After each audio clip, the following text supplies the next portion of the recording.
Het jy al ooit in 'n situasie beland waar dit vir jou gevoel het, daar is net geen plek vir jou waar jy nou jouself bevind nie?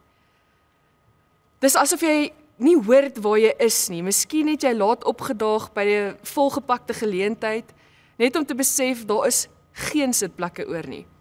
Of dalk was dit iets persoonliker, 'n tyd waar dit voel of mense of plekke op wie jy staat gemaak het, nie plek vir jou gehad het op daai oomblik nie.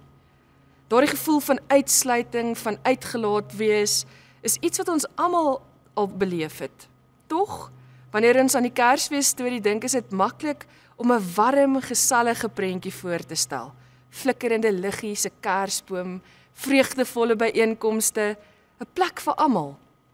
Maar die eerste Kersfees was heeltemal anders. Dink jouself in. Jy en jou gesin pak 'n groot Kersfeesreis aan. Julle het dit baie lank beplan. Alles het baie goed verloop, tot julle daardie dag by jou bestemming aankom. Na 'n lang rit het julle by die hotel aangekom, wat julle maande van tevore bespreek het, moeg en gereed om te ontspan, stap julle tot by die toonbank, net om te hoor, jammer, daar was 'n fout. Ons het nie 'n kamer vir julle nie. Julle sal ander planne moet maak.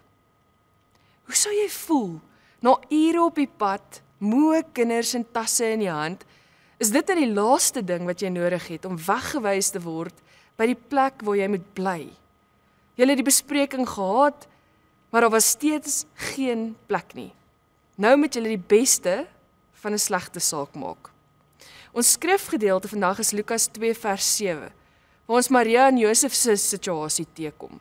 En ons lees, sy het geboorte gegee aan haar eerste kind, 'n seun. En sy het hom in doeke toegedraai en hom in 'n krib neergelê, omdat daar vir hulle geen plek in die herberg was nie.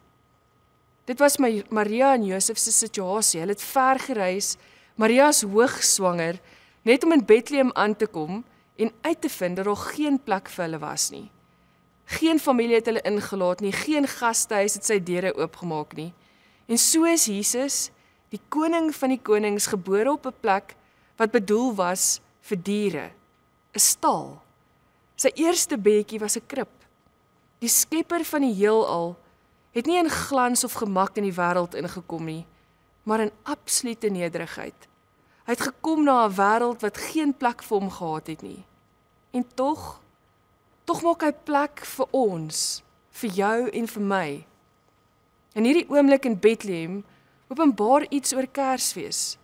Sy geboorte in die krib herinner ons daaraan dat God nie wag vir ons om 'n perfekte, netjiese plek vir hom te maak in jou lewe nie. Hy is bereid om ons te ontmoet presies waar ons is. Selfs in die donkerste, deurmekaarste hoeke en draaie van ons lewens.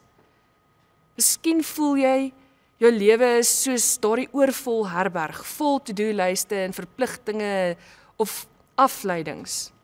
Of miskien voel jy nou dat die Kersseisoen dat daar nêrens vir jou plek is nie. Die goeie nuus is dat Jesus vir jou gekom het. En hy het nie die perfekte plek nodig nie, net 'n oop hart. En hierdie Kersfees wil ek jou aanmoedig om stil te staan, om plek te maak. Nie net in jou skedule nie, maar ook in jou hart, in jou lewe. Laat hom toe in die dele van jou lewe wat oorlaai en deurmekaar of selfs leeg voel. Want die waarheid van Kersfees is dit. Jesus vul ons lewens met vrede, vreugde en liefde op maniere wat ons nooit sou kon verwag nie. God het ons in ons wêreld ingekom om by ons te wees. Al was daar geen plek vir hom nie, het hy steeds gekom. Hy kom ook weer na jou toe. En Jesus is die een wat Kersfees met nuwe inhoud vul. Jesus se geskenke is nie met helder papier toegedraai nie. Hy bring nie sakke vol goedkoop geluk na ons toe nie. Jesus verander mense. Jesus is die een wat ons lewens en ons menswees en ons lewens uitkyk en ons harte verander. Soos wat jy vandag na die oordeenking luister, wat is dit wat jou beweeg? Wat is dit waarna jy verlang in jou verhouding met Jesus? In watter areas van jou lewe wil jy vir Jesus die verlosser toelaat om sy tuiste te kom maak?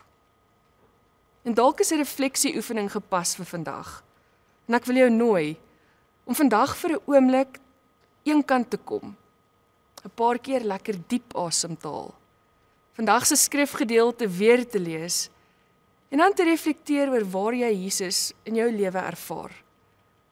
Dalk is dit in jou emosies. Kerstyd is altyd 'n baie emosioneel belaaide tyd vir baie mense.